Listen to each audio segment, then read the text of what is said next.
Just because of your fears, you are going to forego such an opportunity? Don't you know that in danger lies great reward? I didn't peg you for the spineless type, Verena admonished with a disappointed tone. However, Conrad was unmoved. Your Majesty, may I ask you at what age did you become a saint? At the age of 400. She replied without blinking. 400, at what age did the emperor achieve sanctification? 600. The holy consort? 200. Good, very good. Conrad murmured while restraining the abundance of curses within his throat. Even the country's #1 talent took 2 centuries to achieve sanctification. That being the case, what makes you think you can help me achieve it in less than 30? Conrad slowly spoke to prevent himself from flying into rage. Was she openly making fun of him? When even she took 400 years, she had the nerves of claiming she could help him reach that altitude before he turned 30? What a joke! But naturally, Verena was prepared. You can't do it with traditional cultivation, but if we combine your talent with an appropriate dual cultivation method, you still have a chance. Usually, no matter how gifted, and regardless of their method's level, dual cultivators cannot go beyond the transcendent rank. That's because the holy path requires purity. Dual cultivation is fast but mixes the spiritual energies of its practitioners, thus creating imperfections and a gradual lack of purity that forever blocks them at the peak of the transcendent rank. The answer to that is for the partners to practice the same method from the cradle while regularly going through spiritual harmony rituals. Just like Conrad's 100 Flowers scripture, spiritual harmony rituals allowed the participants to establish and perfect a spiritual connection. Not many people are willing or able to expend the resources required to train a pair in such a way, but I can. If you now submit to me, I can give you a high-grade holy rank dual cultivation method and provide you with the perfect partner. We will waste some time to have you retrain from scratch, but before long, you will return to your current level. That holy rank dual cultivation method was one of Verena's secrets and a gift from a formidable high-ranking member of the Celestial Church. Thus, although she had never used it, she was well aware of its might. But while this was all very pleasant to the ears, Conrad was unmoved. As a pure-blooded incubus, the problems of dual cultivation didn't apply to him. That is only the first issue. The second issue is, you obviously want me to play a certain role in your contest with the holy consort. A harmful role. Offering a dual cultivation method meant that she was already aware of him not being a eunuch. At this point, there was no need to pretend otherwise. I do not have the boldness required to stand between the Holy Emperor's most beloved women. That is, at best, suicidal. And forgive my frankness, but although you're still the most favored, the future doesn't seem to be holding anything good for you. Those last words caused a frown to appear on Verena's face. What makes you think I'm the most favored? To the outside world, it was common knowledge that Else was the Holy Emperor's favorite consort. Why then was that eunuch claiming otherwise? Honestly, it's obvious to anyone that dares ponder the question. The Holy Consort's background is not inferior to yours, but it is well known that she surpasses you in terms of beauty. That her cultivation talent is leagues above yours, and that her influence stretches far beyond your reach. That being the case, with the Holy Consort's vast ambitions, why do you still bear the Empress crown? Because the Dowager is your aunt? No, the Dowager has long since stopped caring about matters of the court. The answer is that your Majesty is the Holy Emperor's most beloved. Thus, he's unwilling to demote you. Conrad confidently analyzed, causing Verena's interest in him to rise. Not bad. Would that can be carved? She clapped with amusement. Since you know that. But that is only for the time being. Conrad dryly cut.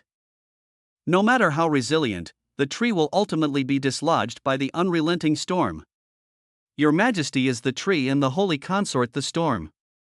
10 years? 15 years? 6 months? Time matters not. If her current rise is not stopped, she's bound to overturn the sky. There was one last thing he hadn't said. What was the need to pledge allegiance to someone that would ultimately belong to him? But instead of getting offended, Verina's smile grew brighter. Are you not afraid of your words upsetting me? Your Majesty claims I've harmed the sixth prince. Yet, my head still hangs on my shoulders. What is there to be afraid of? Good, you've relaxed. It was true. Conrad's initial apprehensions had vanished, and he faced her straight and unafraid. Your analysis is correct. I've been lying dormant for too long, and things are starting to get out of hands. I do not care about what else does beyond the walls of the inner court, but within, it is time she learns moderation. Although you are not interested in the power I can offer, there must be something you desire. What is it? As long as it is something within my ability to grant, I will grant it. Conrad's first thoughts went to the bountiful cleavage beneath his eyes. But quickly, that thought was set aside. All things in due time. However, it was now clear the Empress' desire to obtain him was too strong to be brushed off by a simple refusal. And perhaps, too strong a rejection was a surefire road to an early death? There seemed to be something, a relationship to the holy consort that made her target him. Therefore, it was time to bite. I do have one dear wish. Ileana cracked, please return her to her family. Hearing his request, incomprehension flashed within Verina's eyes. Is that all you want? I can give you a lot more than that. That is all I want.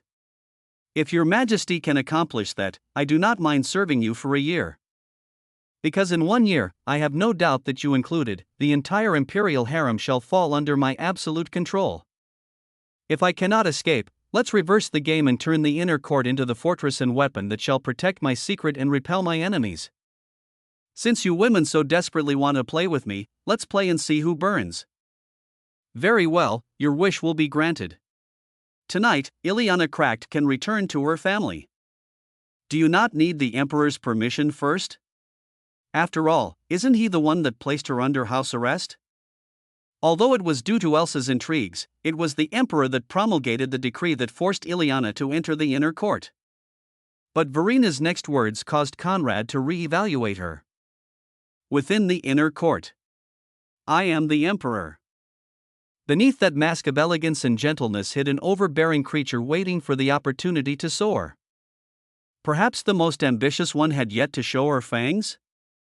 Conrad couldn't help but feel some pity for the holy emperor whose most beloved women most likely only had his destruction in mind.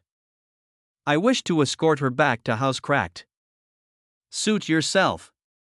I will provide you with a special pass to freely go in and out of the imperial palace. Verina's immediate agreement took Conrad by surprise. But then, he realized it was not carelessness but naked confidence. She was a saint. If she didn't want him to escape, within the 6,000 square miles of the Holy Flame City, he couldn't escape. But I still have one question. Why did you choose me? The answer will not affect my future course of actions, but it will allow me to lower what remains of my guard. In all honesty, I was at first merely curious. Very few can receive anything other than disdain from else. But you actually seem to have her affection? That piqued my curiosity and made me wonder what was so special about you. But now I have a different idea. I believe you can help me tame all those unruly consorts and in time, even help me achieve an old dream of mine. From those words, the masked woman's identity was clear. As it turned out, the one to whom he owed his life was the holy consort. But that didn't make Conrad feel at ease. He wasn't conceited enough to believe such a mighty woman so easily smitten by his appearance. Thus, although he could not find her in his memories, she must have had a profound relationship with the previous Conrad.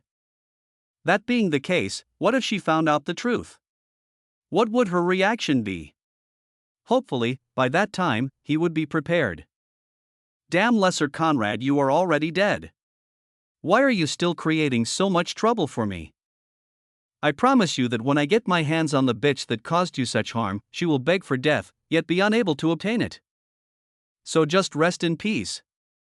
Afterward, Conrad was relieved of his kitchen duties, promoted to the rank of head eunuch and given new quarters. Verina also promulgated a decree allowing Ileana to return to her household on the very same day. That decree spread within the inner court like wildfire and alarmed all its knowledgeable denizens. But while they expected Elsa's immediate counterattack, they were disappointed to hear nothing of her side.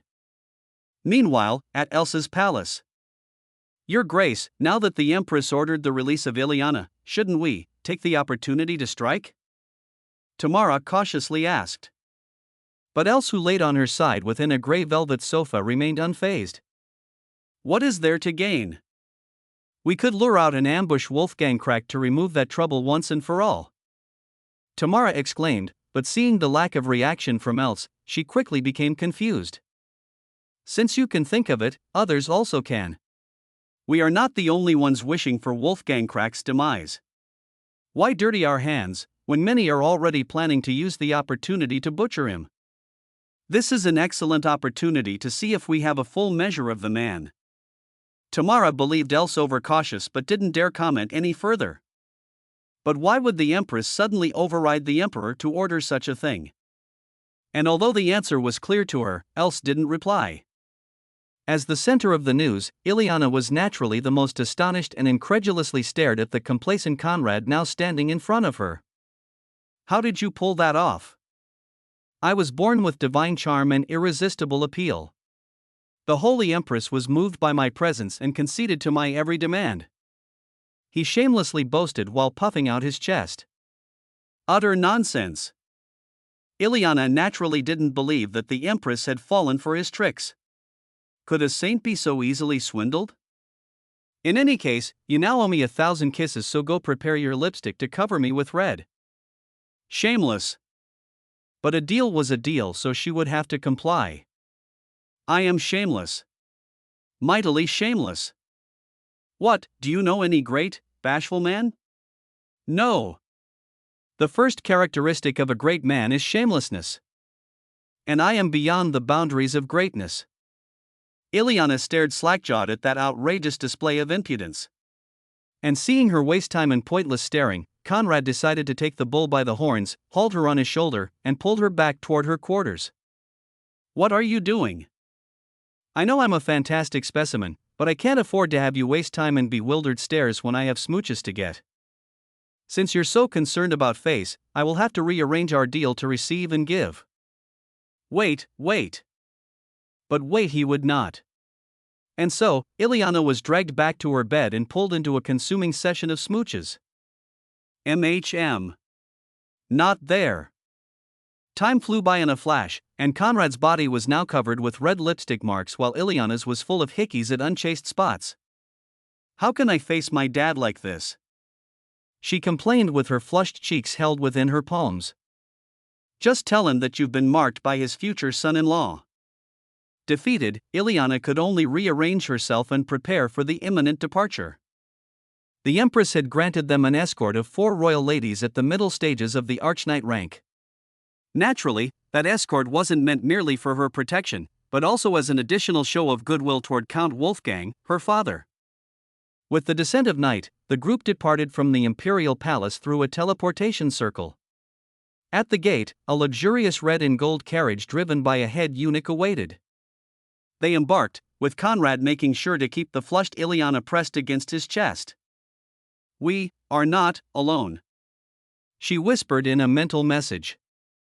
Glad to see you know where your priorities lie, he replied in kind. In any case, once we get to your family's mansion, you won't have to worry about my misdeeds for quite some time. Hearing that, a stinging sense of loss burst within Ileana's chest and her struggles collapsed. With 40 million citizens and 6,000 square miles, the Holy Flame City was the largest of the Holy Continent and perhaps even of the entire ancient crystal world. Yet, not everyone had the means to put a roof above their heads.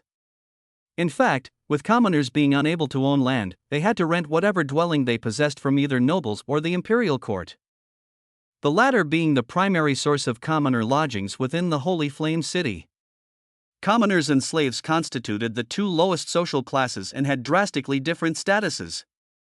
Commoners could choose to be servants, but slaves only had that option. Humans were the primary source of slaves within the Holy Continent.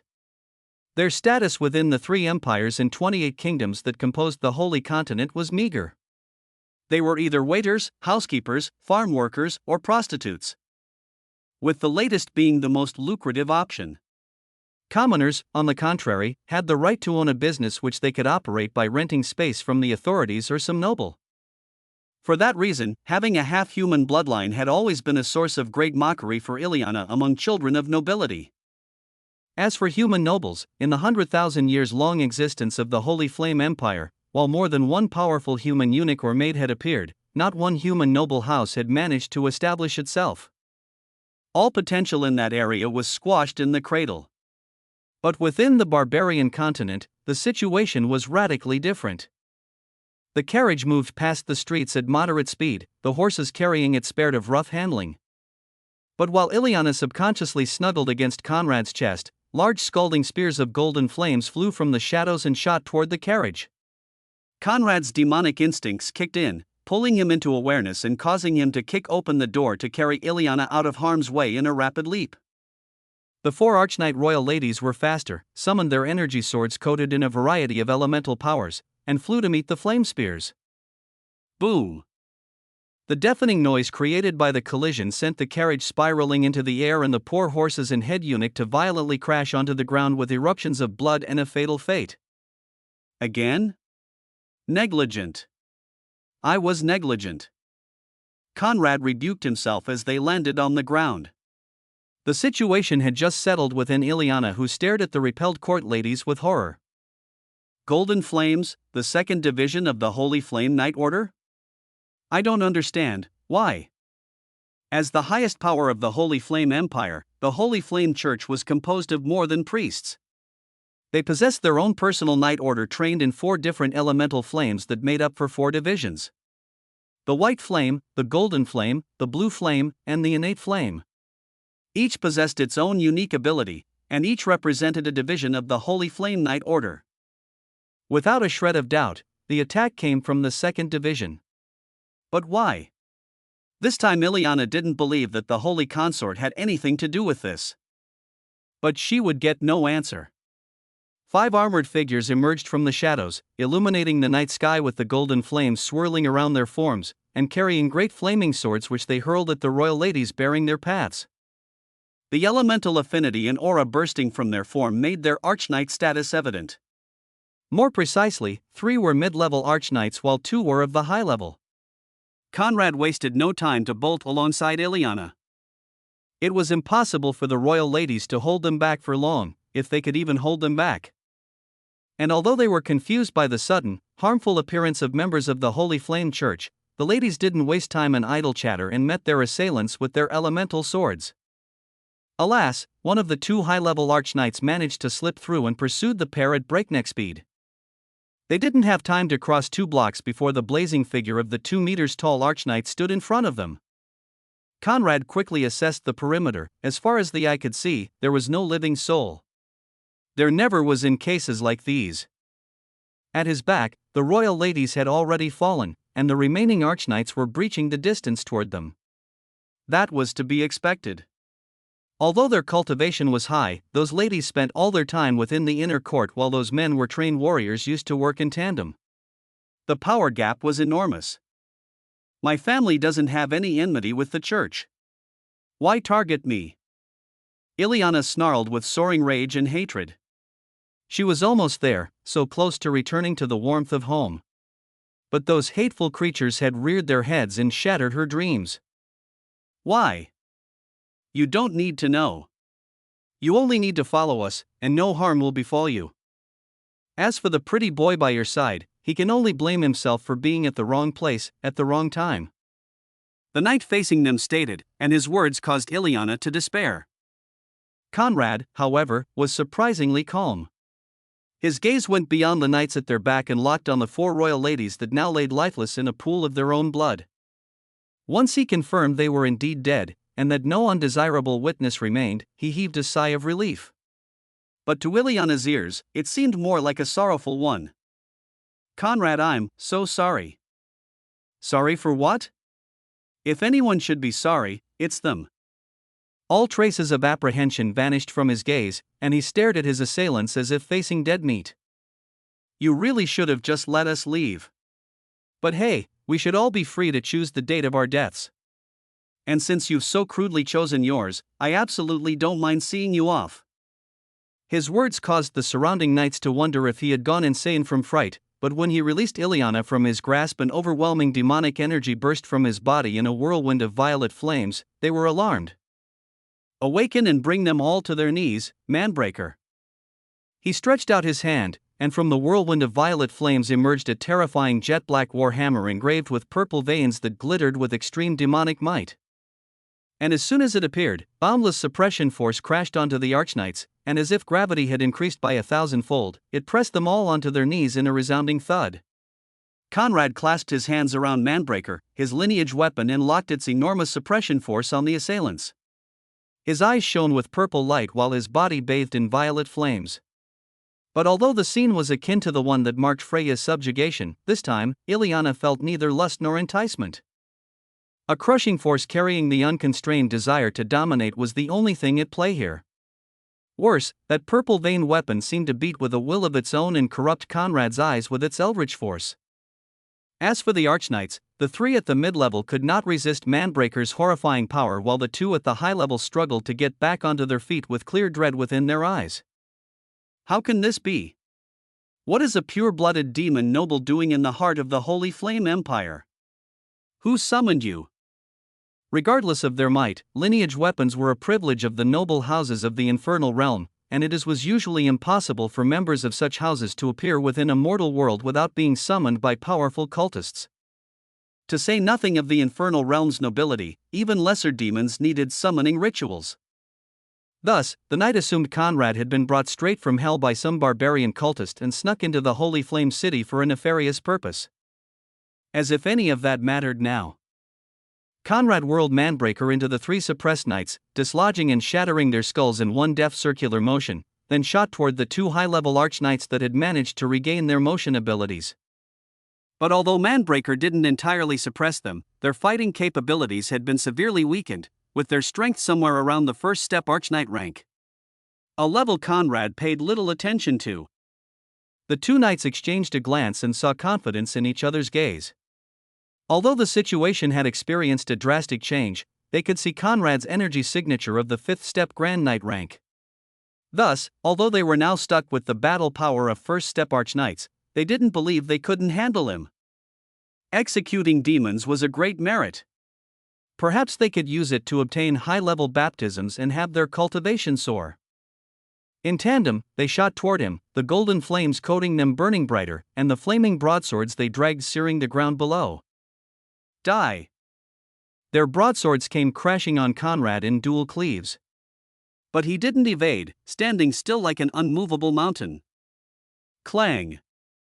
Spinning Manbreaker above his forehead, he deflected the two incoming blows and caused the knights to fall off balance. They somersaulted to get away, but how could he allow them to retreat without a price? White-purple light erupted from his body, a perfect replica of himself appeared, and the two Conrad shot toward the falling knights. Bang! Two identical hammer blows crashed into the knight's chest, shattered their chest plates, and sent them spiraling into the air with blood spurts. But Conrad gave them no time to regain their foothold and pursued with his hammer brandished. Hateful! How can a Grand Knight possess an attribute? And such a powerful one at that? They could see that Conrad hadn't just created a doppelganger. His light attribute just made him so fast that he seemed to be at two places at the same time. For his cultivation level, that was inconceivable. Healing Flame. Their golden flames kicked into gear, healing their wounds at breakneck speed. The golden flame of the 2nd Division could not only be used to destroy, it could also mend physical wounds and increase the body's vitality. Oh. Interesting. Let's see how many blows you can repair. The two Conrad became 4, and each rained hundreds of hammer blows down the still healing knights. Crack, crack, crack. Their armors collapsed, their bones cracked, and they flew backward with hundreds of overlaying blood-red hammer imprints covering their bodies. Arg! The knights howled as they tumbled onto the ground. Again, they exchanged glances, but this time, despair was the only thing they saw in the other's gaze. This is not something we can handle. Retreat. Too late. Before Conrad once again became two, turned into purple beams of light and appeared by the fleeing knight's side. Shortening my cuddle time is a cardinal sin. Two precise hammer blows that shattered his knees crippled the left knight's legs while a descending smash crushed the right one's head. He didn't even have time to wail before life left him. As for the left knight, his screams pierced the night sky. The extra Conrad then vanished in a purple haze. All this happened in the span of a few breaths and shocked Ileana to the very core of her soul. What kind of horrible weapon is that? She didn't have a clear knowledge of the infernal hierarchy and didn't understand what a lineage weapon was. However, if the Archknights of the Holy Flame Church considered it enough to brand Conrad as a pure-blooded demon, then he indeed was one. But wasn't he just a half before? What was going on? Conrad had yet to pay attention to her thoughts as he stepped closer toward the disabled knight who desperately crawled away from him. Spare me, I can tell you who wants to capture her. This isn't worth my life. He pleaded, but Conrad was unfazed. I'm sure the ladies you slaughtered wished they could have seen the morrow. Since you didn't grant them that courtesy, why should I give it to you? As for figuring out who was behind this, that is simple. Conrad slammed Manbreaker onto the ground, causing a screeching sound to spread within the air and purple flames to dive into the knight's forehead. His pupils dilated, and he stopped struggling. Who wishes to harm Ileana? A joint force between a semi-holy priest of the Holy Flame Church and House Leichner. The knight flawlessly answered. Hearing this, Ileana's eyes widened with a mixture of enlightenment and incomprehension. House Leichner was the maternal family of Alex, her elder half-brother. For them to make a move on her was something she could understand. But what did any of this have to do with a semi-saint of the Holy Flame Church? Could his mother have pulled some strings? But with her status and strength, how could she? Where were you supposed to bring her? Is there another ambush lying ahead? House Cracked. We were supposed to bring her to House Cracked to force Count Wolfgang to abdicate his lands, assets, and estates to his son, Alex Cracked. Ileana was horrified while confusion grew within Conrad's eyes. Regardless of birth, eunuchs cannot inherit lands. How could an exception be made for him? The semi-saint promised House Leichner that he would help restore Alex as a man should this endeavor succeed. Bang! Having found out all he wanted from the knight, Conrad crushed his head and brought all his demonic forces back into his body. Manbreaker then vanished alongside the purple flames. In the meantime, Ileana no longer had time to worry about Conrad's increasingly demonic nature and rushed toward her family's mansion. But he wasn't going to let that suicidal move happen under his watch and pulled her back within his arms with a surge of telekinetic power. Let go of me. Don't be irrational. Your father is said to be at the peak of the transcendent knight rank. What help can you be in matters even he cannot solve? His words were logical, but logic was not what she wished for at the moment. Maybe if I surrender myself, there will be room for negotiation. If I don't, maybe they won't hesitate to kill him before coming for me. I know this sounds stupid to you, but he's my father. I'm not going to hide while knowing full well that my family is in danger. But Conrad still didn't let go of her. Calmly think for an instant. A man who dares openly go against a saint such as the Holy Consort either possesses enormous hidden strength or terrifying backing. Most likely even a mix of both. That being the case, how could he fall so easily to a semi-saint's schemes? If they were certain of being able to overwhelm his house, why would they need to keep you alive? You are not the only hostage that can be used to pressure him. Your family mansion probably has more than one. His words caused Ileana to snap out of her erratic behavior. He was right. If she was the apple of her father's eyes, then her mother was his heart. For her, there probably was not much he could not give up. Let's first observe the battle fluctuations from a safe distance and assess the situation. If something goes wrong, I can let you throw away your life. He lied. Should House Cracked show signs of defeat, he would knock her out and leave. Meanwhile, within a courtyard of the lavish mansion belonging to House Cracked, Count Wolfgang was being surrounded by a quintet of 9th-step Transcendent Knights and a dozen of 5th-step Transcendent Knights led by two people he was all too familiar with, his son Alex, and his brother-in-law Viscount Hannes Leitner. Although House Leitner was of Ural descent, they had declined and had not managed to produce a count in the last 3 generations. Nobility may be hereditary, but the titles were not. Without a cultivation of at least the 6th step transcendent knight, one could not become a count. Father, you brought this all to yourself. You are cruel and merciless, not only favoring that bastard daughter of yours over me but also making me suffer a fate worse than death. That being the case, don't blame me for not taking the blood we share into account. Today, I will avenge my mother, avenge myself, and pay you back for all those years of misdeeds. Alex snarled with a face distorted by hatred. As a child, he had always wished for his father's affection, but though gifted in the use of pen and sword, the only thing he received was a cold, unfeeling stare. That he could have tolerated, but what he could never swallow, was the sight of his mother choosing to enter priesthood to avoid the humiliation of sharing her husband with a human maid. And with his father's recent show of cruelty, all love he ever felt was replaced by uncontrollable rancor. His blood craved revenge. But seeing his outburst, and the gathering meant to corner him, Wolfgang was amused. With just this sorry lot? Once a disappointment, always a disappointment. Even in rebellion, you fail to excel. He scorned. Viscount Hannes by Alex's side took his attitude as a last show of dignity. Wolfgang, although you're one of the mightiest Ural counts and close to the semi-holy rank, you're still, after all, a 9th step transcendent knight. Today we have 5 like you trained in battle arrays. What can you do? You might as well be sensible and abdicate your lands, wealth and estates to Alex. The plan was that once Alex received the assets of House Cracked, he would marry into House Leitner and change his surname to theirs. That way, they could swallow all the Crack's power and sharply rise. But as the cold wind blew his long green hairs, Wolfgang burst into derisive laughter. My father repaid the life-saving debt he owed yours by marrying me to your wretched sister. I have fulfilled all my filial duties to him and have nothing more to give you. But since you dare collude with the worm of the Holy Flame Church to assault my house, all of you can die. 3 pairs of golden light wings sprang from his back while a battle axe appeared within his hands. Slash! He swirled the battle axe in a dazzling arc of light that sent the heads of the 15 transcendent knights flying toward the starry sky in an eruption of blood. Then he stepped into the air, hovering above the crouching forms of Alex and Hannes, who looked at the illusory ring above his head and the 6 golden wings with horror. Incomplete ring, 3 pairs of golden wings, 3rd step semi-saint? How, why? I don't understand. Alex blurted out with sweat and disbelief twisting his face. Why hide such powerful cultivation?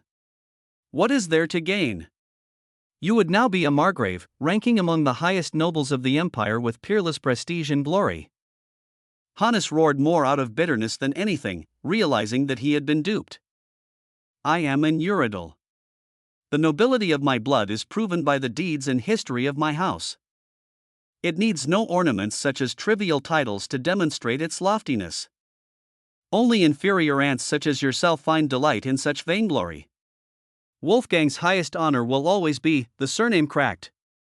His battle axe descended upon Hannes, splitting him in half from the top of his head all the way down his groins.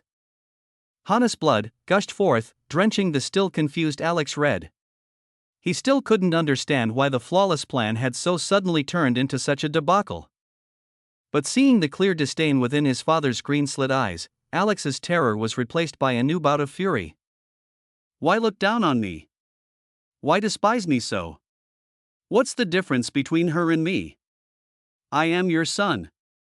But to that heartfelt roar of indignation, Wolfgang only replied by crushing him under the pressure of his semi-holy force, then further humiliated him with a contemptuous laugh. My son? Look at yourself, sprawling insect. How could you ever be qualified to be the son of Wolfgang Cracked? I have never touched your mother. How could you be my son? And in less than 5 seconds, Alex's world collapsed. A lie, it had to be a lie. Alex didn't believe the words to be anything more than cruel lies. Don't lie to me. You have already disowned me, what's the need of inventing such lies? What need is there for a giant to deceive an ant? My father ordered me to marry the daughter of the previous Viscount Leitner to tell the world that House Leitner could still count on the support of House Cracked. That was all so that he could repay the man for saving his life at the cost of his own. Their camaraderie was heartwarming but brought my noble name untold disgrace. Because your mother is nothing more than an Aravista whore. I knew it from the start. Every man of high nobility knew how easy it was to spread her legs in exchange of benefit. All my peers knew how she fawned on the mighty and disdained the feeble. But I had to wed such a creature, because such was my father's wish. There was evident resentment within Count Wolfgang's voice as he reminisced the past.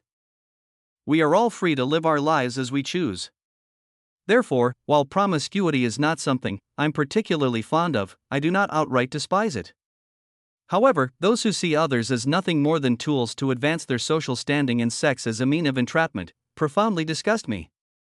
Thus, while I did marry her, I have never touched her. As we walked into the bridal chamber, I recall that she was overjoyed. But when she realized she could be nothing more than my wife in name, she started looking for new, better options. And 50 years ago, she found your father, a semi-holy priest of the Holy Flame Church. Alex staggered and fell onto his rear with his trembling legs spread in disbelief consuming his eyes. It's not possible. A lie, it has to be a lie. Please, stop. He clenched his hands around his head, his nails digging past his hairs, and almost drawing blood from his skull. Believe if you want to. Do not believe if you don't want to. But know that no matter how evil, a tiger will not eat its own cub. Were you my son, were you my only male bloodline, I would rather kill you than cripple your manhood. Your life is a lie. A devilish ploy orchestrated by your repulsive genitors to take over my house. A mixture between an opportunity for promotion and the mean to satisfy their greed. But I pitied you, the whelp that asked for nothing. So, I gave you an education, hoping you could be upright. I taught you martial arts, hoping you could defend yourself. But most importantly, I gave you my name. Yet, you dare consort with evil to bring harm to the hand that raised you? Ungrateful worm. Even if you were my son, I would still butcher you. Wolfgang's battle axe cleaved the air, aiming for the stupefied Alex's neck. But as the blade approached his flesh, droplets of tears streaked down his cheeks. Tears that caused Wolfgang's axe to stop and his face to contort into a frown. What? After decades of existence, you cannot even die with a minimum of dignity? But those weren't tears of fear. They were tears of sorrow and regret. For Alex, who had always craved his father's love and a united family, Wolfgang's revelations were too much to bear. Thus, unbeknown to him, warm tears drenched his face. Father, I'm sorry. Wolfgang may never see him as his son, but for him, he would always be his father. That no blood connected them couldn't change that fact. And although he had never received his love, at least there was a time when he could count on his care. A time he clung on. Unbecoming. But Wolfgang's axe didn't go further. Instead, his mind, for an instant, drifted to memories he wished to suppress, and his frown grew deeper. Dad, look at the words I wrote. Did I do well? Dad, I have mastered the sword stance you taught me. Are you happy? Dad, why do you never smile when you look at me? Did I do something wrong? Dad. Bam! With a kick, Wolfgang sent Alex flying across the air to crash beyond the walls of his mansion. Let this be my last show of leniency. In your lifetime, never appear before me again, otherwise, I do not mind executing you. Following those words, Wolfgang's battle axe vanished, and in a twister of golden light, he flew into the distance, trailing the path Ileana's carriage should have taken while spreading his holy sense to watch out for her presence. As for Alex, he dragged his trembling, bloodied form and vanished into the distance. The truth, I must find out, all the truth. But it wouldn't be the last time they met. And in time Wolfgang would come to acknowledge that what he now saw as an inexcusable act of weakness would prove the best choice of his entire life. Meanwhile, Conrad and Ileana had barely departed for the cracked mansion when a beam of golden light flew across the sky and stopped above their heads. The light vanished, revealing a tall, handsome man that seemed to be in his late 20s. He was dressed in a long black robe, with wind-blown green hairs, sharp-slit emerald eyes and a stern, restrained stance that showed an outwardly rigid demeanor. Naturally, he was Ileana's father, Wolfgang cracked. And when his eyes met Ileana's, the sternness of his face was replaced by boundless love. "Dad?" she muttered, stopping dead in her tracks and staring at the floating form with incredulity. Wolfgang descended onto the ground, landing in front of Ileana with his 6 golden wings vanishing into light particles. "Little girl, Dad must ask for your forgiveness. Dad is useless and could not take better care of you." Wolfgang's apologetic tone and eyes caused Ileana's already misty gaze to be overtaken with tears. Tears of joy that freely trickled down. "Dad!" She threw herself into his arms and let her warm tears moisten his clothes. "I'm here. This time, Dad will never let you go," Wolfgang pledged while stroking the back of his beloved daughter's hairs. 10 years ago, he was indeed at the 9th step of the Transcendent Knight rank. But the pain and helplessness caused by the loss of his only child caused him to drown himself in torturous cultivation. Torturous cultivation that allowed him to go all the way from the 9th step of the Transcendent Knight rank to the 3rd step semi-saint in just a decade. He was now 200 years old, and if his breakthrough speed didn't dwindle, he was very likely to become a saint before the age of 300. Something few in the history of the Holy Flame Empire could accomplish. As for Conrad, who observed the scene from the sidelines, his heart was full of grievances. Is fate playing a joke on me? How could the first father-in-law be a 3rd step semi-saint? I say you might have hidden strength, and you appear with 100 times the expected might? In the future, how can I bully your daughter? Fuck.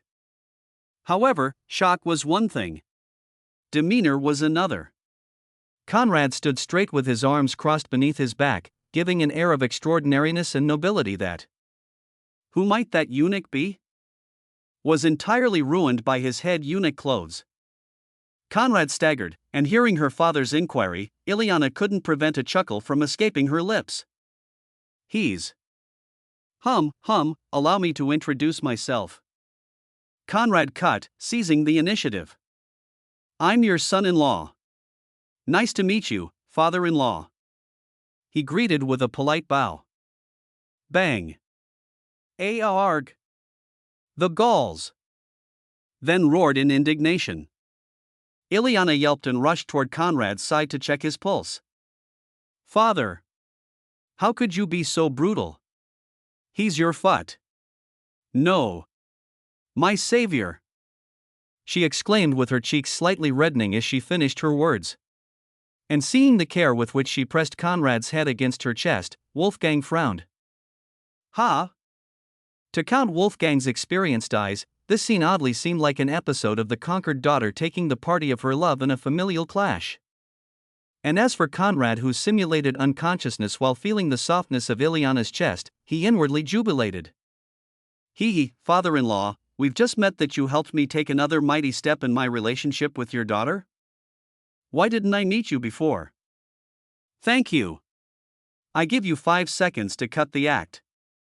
Otherwise, I will split you in half. Wolfgang's roar caused Conrad to open his eyes in a heartbeat and sweep the perimeter with astonishment. What? What? What happened? Oh, my head. I'm being assailed by monstrous headaches. Help! Conrad howled while clenching his head and pressing it harder against Ileana's chest. For real? Let me check. The evident concern within her eyes caused him to further push the act with strong nods and false demonstrations of pain. Count Wolfgang flew into rage. When did the daughter he carefully raised become so easily deceived? That boy had to be butchered. Boy, I warned you. You can die. He summoned his energy battle axe and was about to drive it into a fatal arc when Conrad promptly rose from the ground and stood straight like an arrow. Hum. No need to be so dramatic. After all, as in-laws, we should first learn more about each other and establish the foundations of a healthy familial relationship. As an elder, you should be the one taking the lead in such matters. Yet, since your arrival, you've only been causing trouble. You should reflect on yourself. He admonished with the stance of a disappointed senior lecturing a junior on his many failures. Trickster! Impudence! Ileana and Wolfgang roared like a choir, but Conrad remained complacent and unfazed. Humph! Ileana snorted, stood up and walked back toward her father's side, with the two now eyeing Conrad with a mixture of rage and vigilance. But seeing that he had lost his dignity as an elder, Wolfgang straightened himself, turned his attention back to Ileana and asked, "Where did you find that mobster? You said he's your savior?" Wolfgang's inquiry caused Ileana to snap out of her exasperated state. "He saved my life at multiple occasions. Once within the palace, and another one today. He also saved Daphne's and helped me reawaken her from her coma. And he's the one that managed to convince the Holy Empress to allow me to return home," she explained with warmth flashing within her eyes.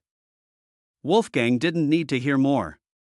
And although he couldn't comprehend how a young eunuch, that probably wasn't a eunuch, managed to convince the Holy Empress to cancel the Holy Emperor's decree and return his daughter to him, he still was grateful.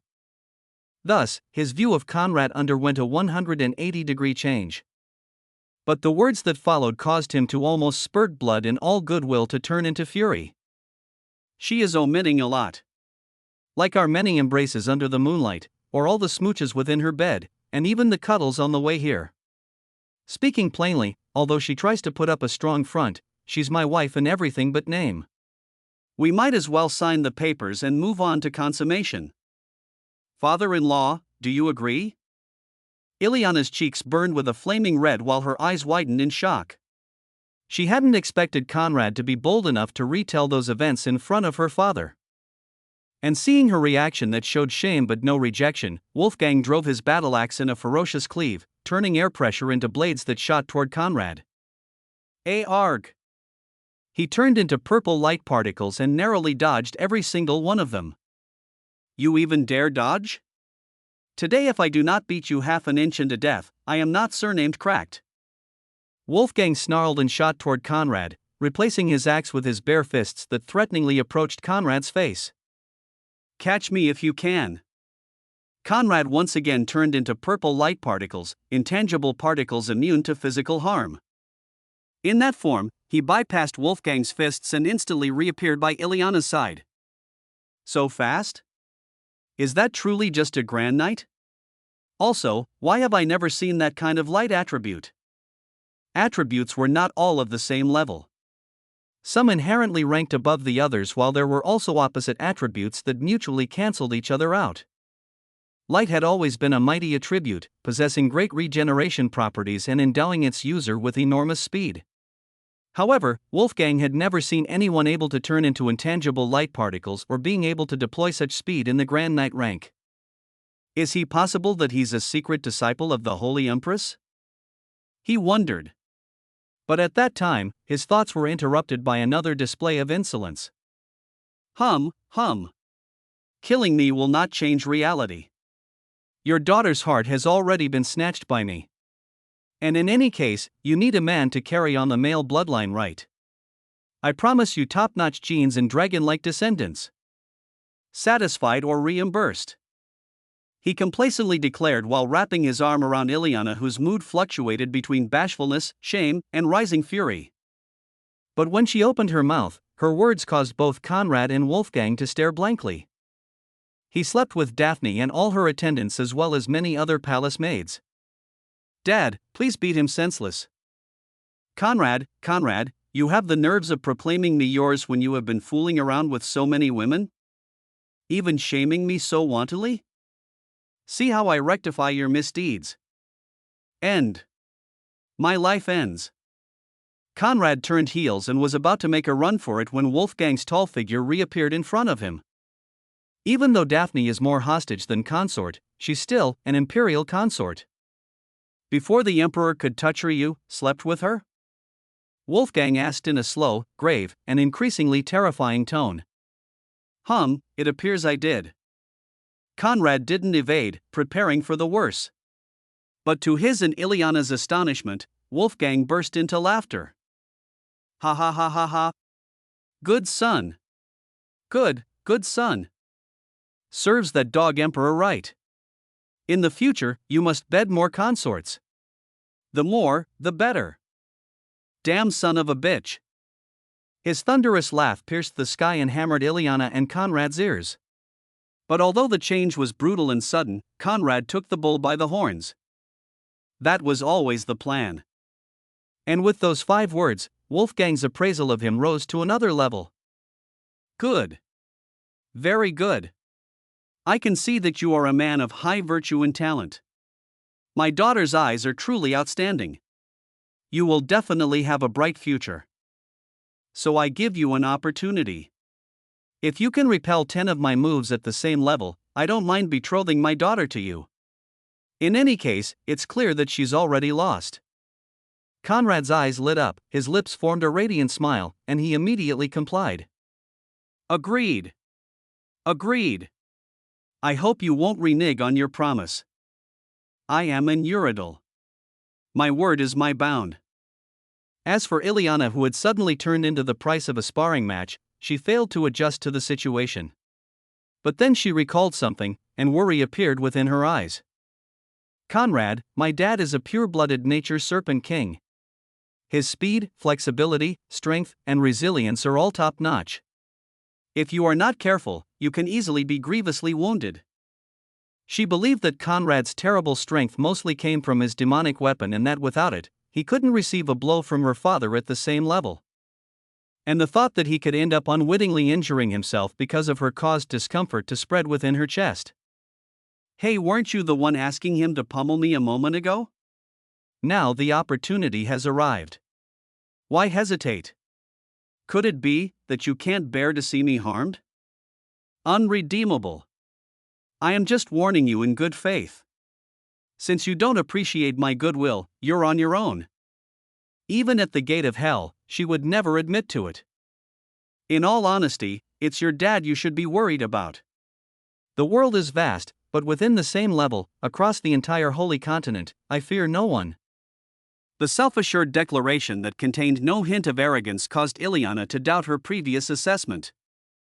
Their mental exchange ended, the contenders put a suitable distance between one another, and Wolfgang lowered his cultivation to the 5th step Grand Knight. If you're not feeling confident, you still have time to concede. Father-in-law, worry not. I won't go too hard on you. Conceited. Wolfgang channeled his stainless spiritual energy within his right fist, controlling his power to perfection, and shot toward Conrad at breakneck speed. Conrad stood still, revolving his own spiritual energy within his fist while preparing for the collision. While he had no doubt his body was much more powerful than Wolfgang's, his control of spiritual energy was after all lacking when compared to the experienced warlord. This was also an opportunity to test how outstanding that body of his truly was. Wolfgang aimed at Conrad's chest and threw a full-force punch, which Conrad met by hurling a blow containing the entire might of his bloodline, physique, and spiritual energy. Bang! Their fists met in an ear-splitting boom. Conrad staggered, taking 3 steps backward with a blood trail falling from the left corner of his lips, while Wolfgang flew across the night sky like a meteor and crashed into the distance. Dad! Ileana yelled as Wolfgang's body crashed into concrete. Alarmed, she rushed toward him, but by the time she reached his side, he was already standing up. Unlike Conrad, however, besides dust and a trembling fist, there was no visible damage on his body. Your name? Conrad. Good. Very good. You are by far more outstanding than I believed. With such battle power and cultivation talent, you are bound to become a mighty saint in the future. Entrusting my daughter to you, I have no worries. But although he let nothing transpire on his jubilant face, Wolfgang was horrified. In the ways of the Holy Flame Empire, he was of the previous generation. In that time, his bloodline and physique ranked among the best within the entire country, and only a rare few such as the Crown Prince could surpass him. Never did he expect that in a contest of 10 blows, he would be sent flying with a single one. And while he didn't sustain as much physical damage as Conrad, that was because his true cultivation was leagues above his. Was he truly at the same level, his current state would have been unimaginable. As for Ileana, only now did she realize how much she'd underestimated Conrad's true might. Odd, she could swear he didn't possess such a tyrannical physique when they were first attacked. Is demonism that powerful? She wondered while her father straightened himself.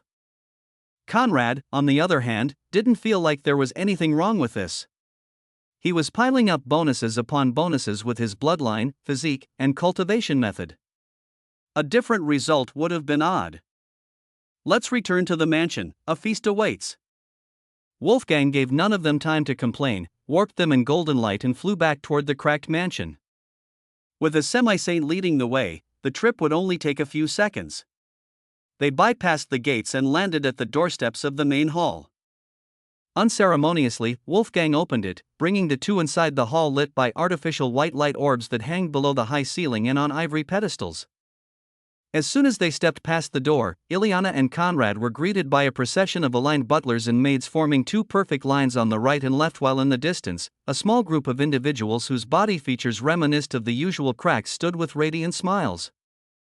Leading them was a beautiful woman with auburn hairs held in a high chignon, and a pair of eyes that would seem identical to Ileana's was it not for hers being the normal circular pupil of the human race. She was Ileana's mother, Zamira. Ileana, welcome back. Young lady, welcome back. Led by her mother, the relatives and servants warmly welcomed her, and their voices caused her eyes to once again be overrun by warm tears. Mom! And without restraint, she ran into her mother's grasp.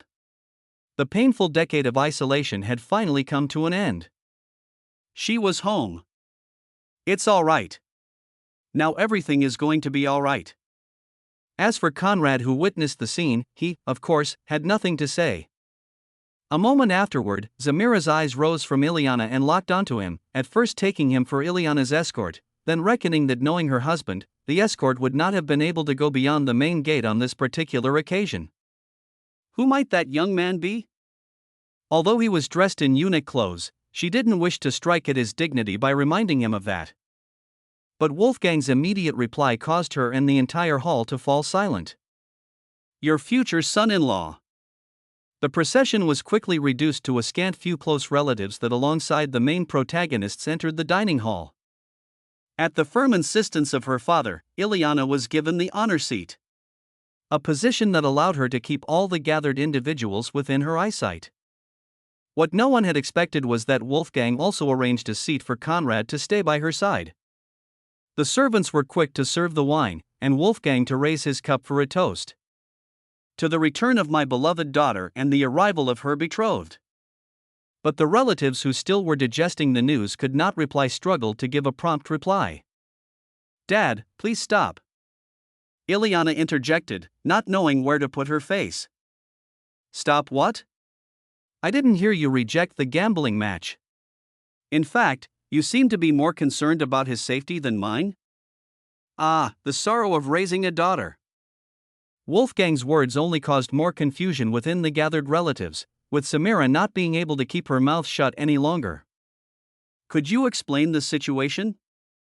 She asked with apparent confusion. That is simple. Your good daughter came back with Conrad, who presented himself as our son-in-law, which she didn't deny. I have tested the goods, and it is fine material. The next generation of housecrack should be outstanding. Even at the pillory, he wouldn't admit that he had been sent flying with one fist at the same cultivation level. Pooh.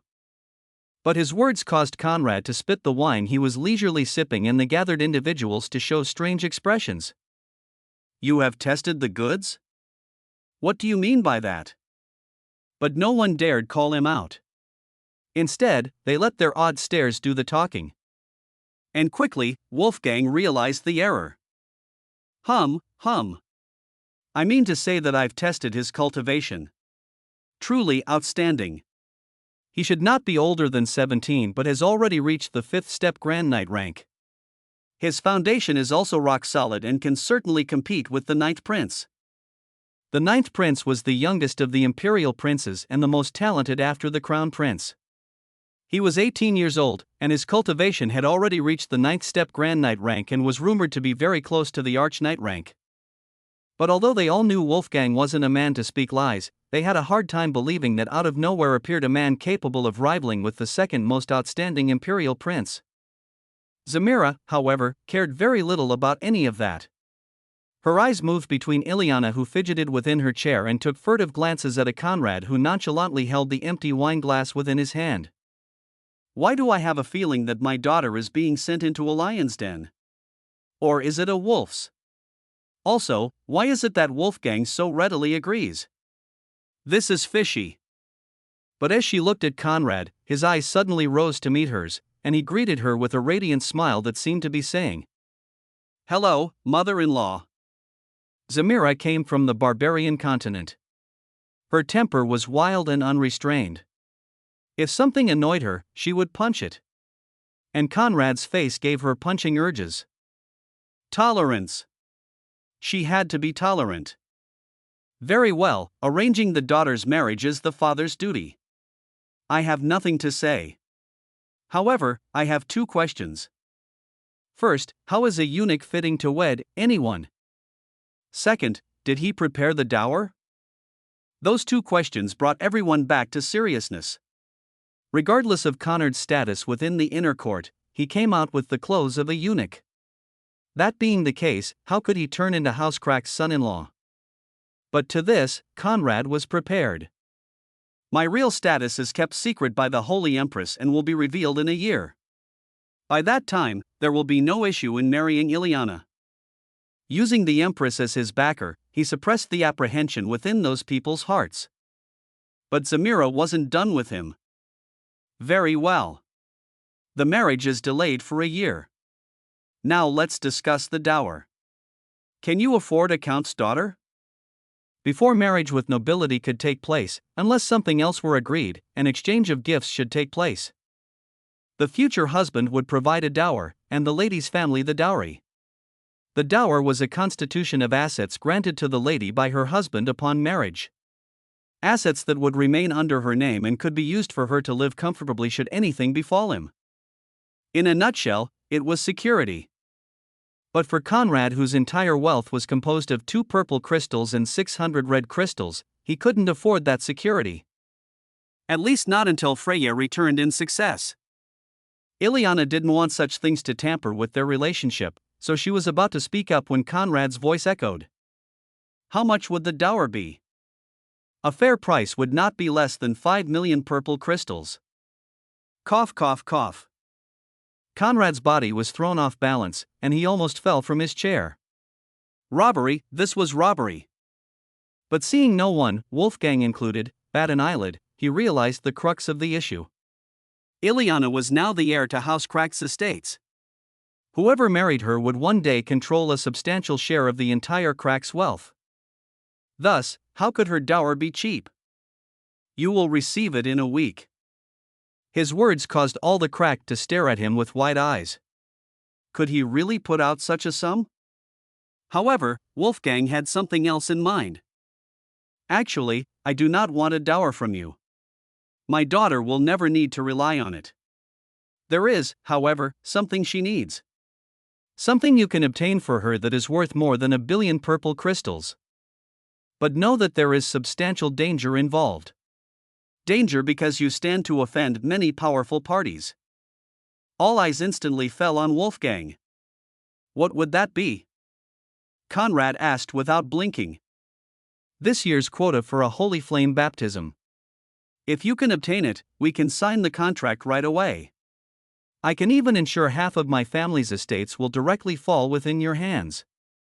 Conrad was astonished.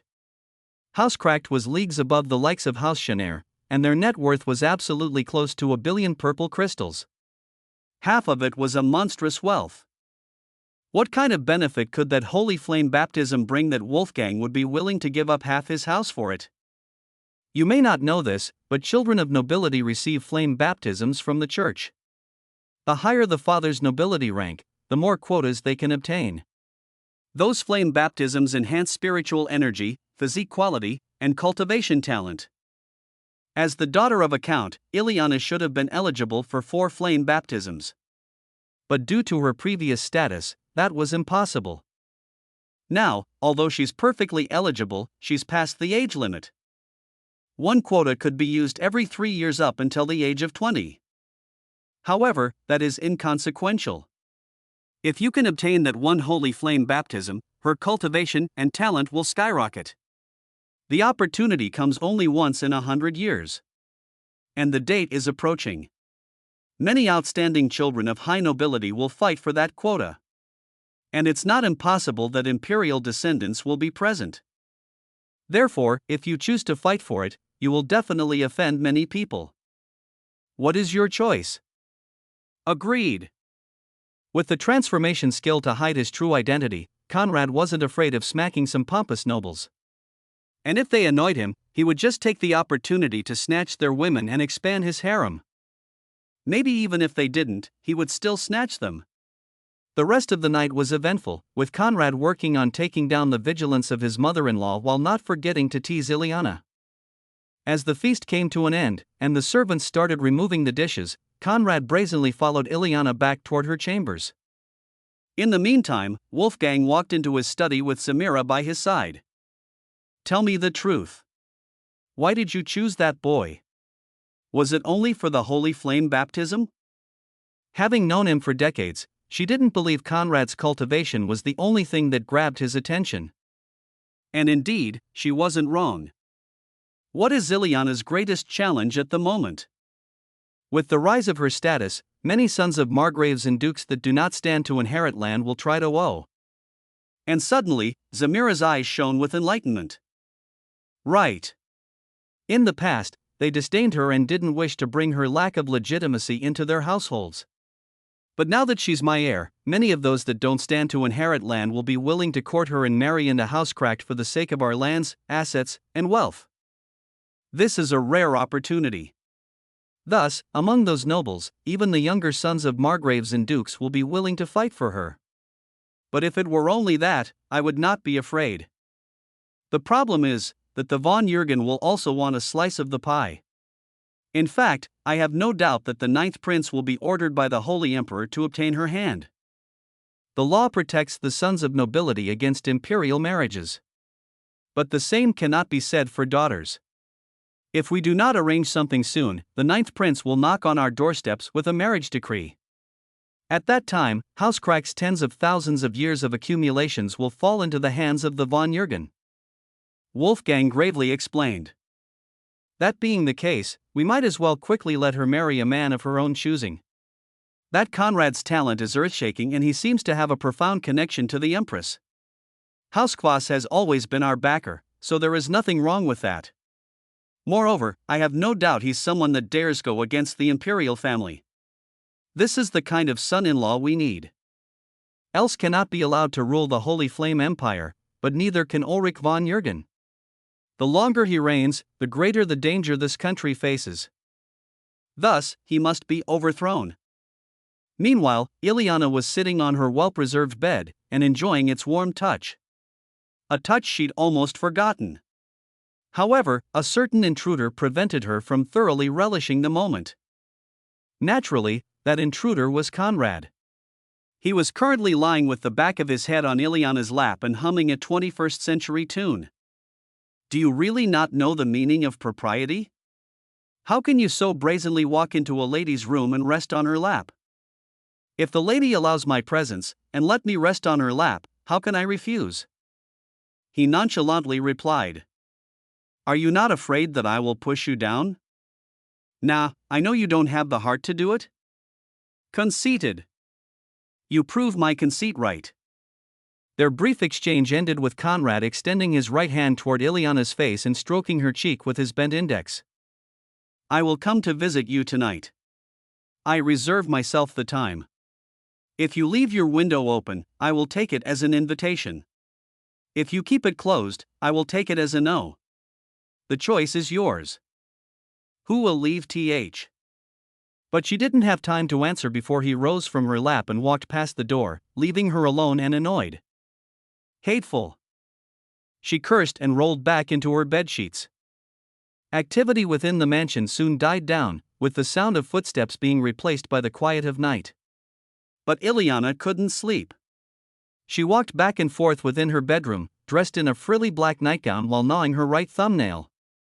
What am I hesitating for? I should just go to sleep. She muttered, but still couldn't stop circling the room. That hateful boy can't be allowed to keep having his way. Otherwise, in the future, how can I breathe?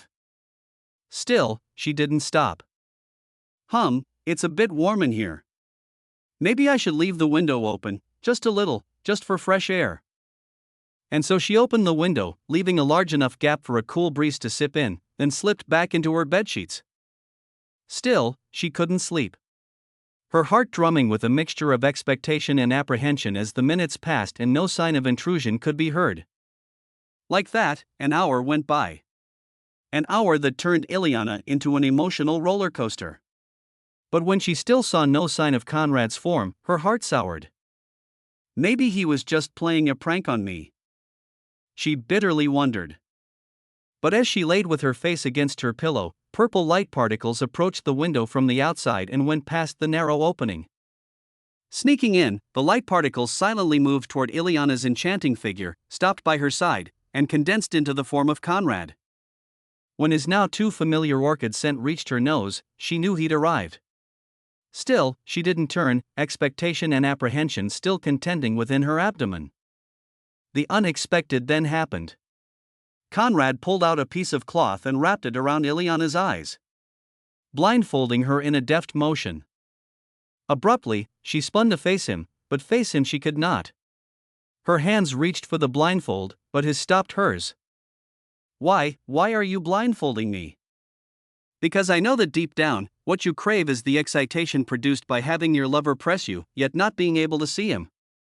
Therefore, tonight, I won't allow you to look at me. Desire me, feel me, but do not glance at me. His pupils turned violet, goat horns rose from his forehead, and a large pair of wings emerged from his back as he drew her into an embrace. And feeling his arms wrapped around her waist, and his warm, bare chest against hers, Ileana gave in to temptation, and guided solely by instinct, pulled him into a fiery kiss. Her energetic tongue sought his, her arms collared his neck, and her legs straddled his waist as if her sole thought was to forever keep his body pressed against hers. Conrad's hands moved up her back, caressing her silky green hairs while he lowered her back onto the bed, and the sloppy sound of their intertwining mouths and tongues was carried by the wind. From the day I laid eyes on you, you were meant to be mine. Henceforth, you are the woman of Conrad. Ileana's heart drummed against his own, her body heated by his words and touch. I am yours, she whispered with her sweet breath brushing his lips. Lips that once again pounced onto hers while their hands tore the other's clothing, revealing their bare bodies to the silent night. Conrad's wings acted as cushions for Ileana's back, keeping her tight within his overpowering demonic presence as he removed the last piece of fabric and cupped her soft breasts within his hands. Their lips remained interlocked, too hungry to break. Conrad kept one hand on Ileana's right breast and moved the other down her moistening nether regions that clearly craved attention. She moaned through his lips, feeling his elongated fingers enter her unexplored Holy Land, and teasing her in ways she'd never known existed. Her excitation caused Conrad's shaft to harden against her thigh, something she immediately felt. And instinctively, she grabbed his rod within her hand, giving it gentle inexperienced strokes while Conrad's fingers masterfully teased her clit and nipples. MHM. Her muffled moans grew stronger, the raw pleasure proving too much for her to remain focused on the passionate kiss. But Conrad didn't let go of her lips, keeping her suppressed within his mouth as he played with her mesmerizing body and caused her to shudder again and again under his ministrations. He then revolved the 100 Flowers scripture, establishing a spiritual connection that allowed them to bask in the other's pleasure, then moved her onto her side with her left leg kept straight and her right one bent in an acute angle while he stood behind her rear with his fully awakened shaft ready to take her. And take her he did, driving his lance home with a slow, gentle thrust that broke through her hymen and caused a jolt of pain to spread through her body. A jolt of pain that was immediately pacified by the golden light released by his rod. Ah! She freely moaned, breaking the connection of their lips. But Conrad couldn't allow her moans to alarm her household, so he seized her lips back into his, gave her a moment to adjust to his girth through gentle thrusts, and when it was clear she was ready to receive him, he began pounding. Pa pa pa. Like a tidal wave seeking to break through the dam, his gentle thrusts turned into fierce hammering that caused Ileana's inexperienced body to collapse under the rough pleasure and her butt cheeks to give hundreds of kisses to Conrad's balls. MHM, MHM, MHM. She kept moaning through his lips, but never did he let go of them, maintaining perfect control of his body while building his lover's pleasure to a high climax. Pa pa pa. The intensity of the mating reached new heights, with Ileana feeling both Conrad's pleasure and her own.